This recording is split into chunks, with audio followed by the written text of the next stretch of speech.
Amigos, colegas, y gracias, es un gran placer estar aquí estas tardes.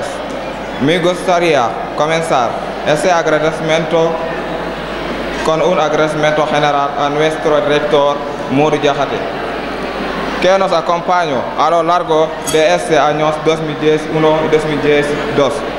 Trabajar con estudiantes durante 9 meses no es fácil y sin embargo estuve presente ayudándonos a todos sin querer nada a cambio excepto nuestro éxito. Y nunca mostró un signo de cansancio y por eso gracias Señor.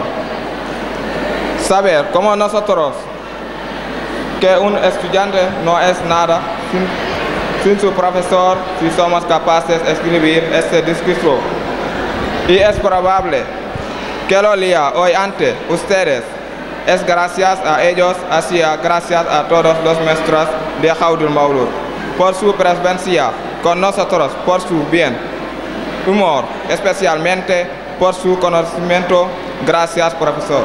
¿Cómo podemos olvidar a nuestros padres, aquellos que son capaces de sacrificar por el éxito de sus hijos, que nos han dado la vida a riesgo de perder la suya aquí?